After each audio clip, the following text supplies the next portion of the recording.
Have you ever noticed how some people can shift an entire room without speaking a single word? They don't argue, they don't justify, they don't explain themselves, they simply pull back. And suddenly, the air feels different. People turn their heads, tension rises, curiosity sparks. It's almost as if silence itself becomes a weapon.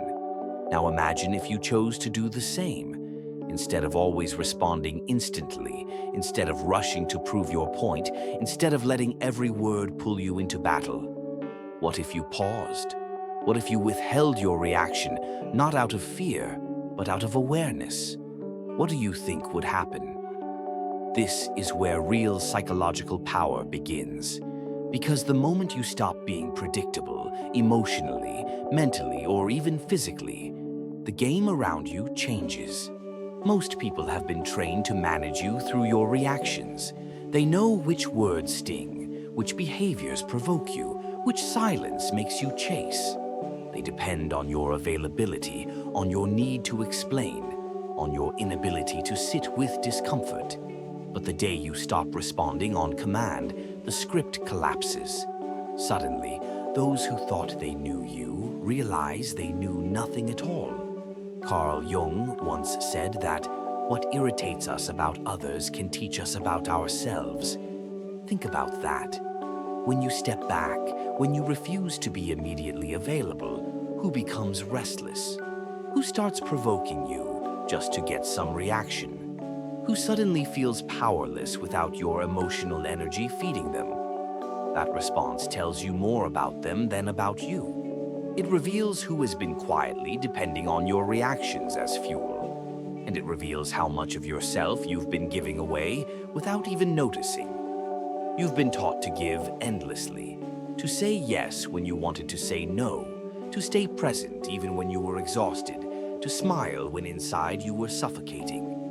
And little by little, each time you gave away a reaction, a piece of your energy was stolen. Until at the end of the day, all that remained was frustration, emptiness, and a quiet sense of being used. But here's the truth. Silence is not weakness. Distance is not indifference. When it comes from awareness, both are acts of power.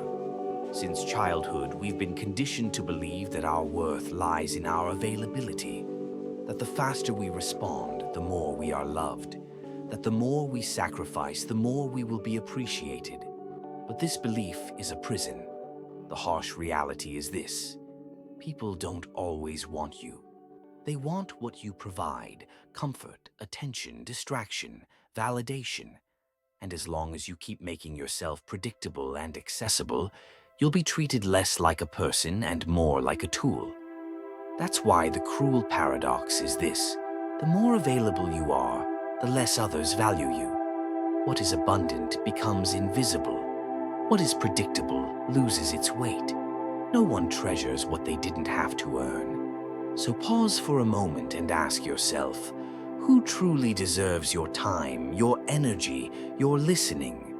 And perhaps even more importantly, who truly deserves your silence? But let's go deeper. Why do we overgive in the first place? Why do we rush to explain, to defend, to always be there?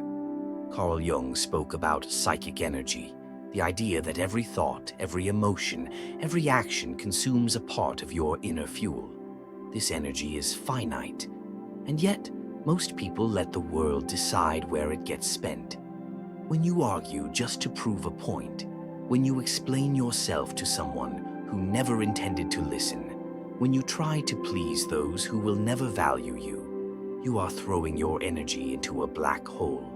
And like Jung warned, the more you resist, the more it persists. The more you react, the more you become entangled. People who live drained are not weak. They're simply misdirected. They've let their energy leak through endless reactions. And the problem with exhaustion is vulnerability. When you are tired, when you are emotionally scattered, you are easy to manipulate. And believe me, the world is full of people who sense that weakness and exploit it. So how do you reclaim that energy? The answer lies in conservation. A strong psyche knows when to act and when not to. It knows how to hold energy instead of wasting it on battles that don't matter. That means saying no without guilt, remaining silent without feeling cowardly, observing before responding. Because true strength doesn't come from constant reaction. It comes from choosing your response with precision. Think about the times you've lost sleep replaying a conversation, or the hours spent rethinking how you should have responded. That's your energy bleeding out. You're keeping alive ghosts that should have been buried long ago. But here's the shift. When you learn to protect your energy, you develop presence. People can feel it. You walk into a room and you don't need to speak loudly to be noticed. You don't need to argue to be respected. Your calmness itself becomes magnetic. And here's where it gets uncomfortable. When you stop being overly available, the people who benefited most from your reactions will resist. They will call you cold. They will accuse you of being different. They will try to push your buttons harder. Not because you've changed, but because you've stopped being functional for them. That's the dark side of silent manipulation. Opportunistic people don't always need to shout or threaten. They simply know how to trigger your guilt, your fear of rejection, your need for approval. And the moment you take the bait, they have you.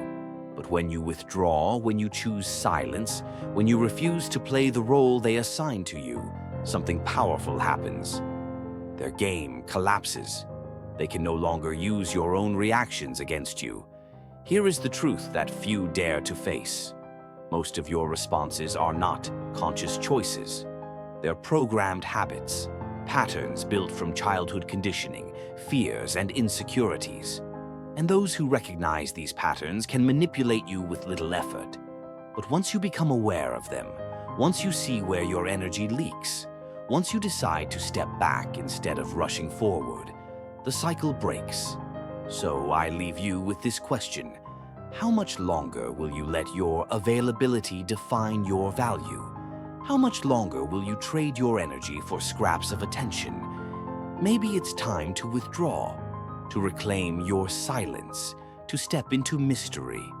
Because when you stop being predictable, when you stop being a puppet to every emotional trigger, everything changes. If this message resonates with you, consider subscribing to the channel for more explorations into psychology, philosophy, and the hidden forces that shape our lives. Thank you for being here. Protect your energy. And remember, silence, when chosen consciously, is one of the greatest forms of power you will ever hold.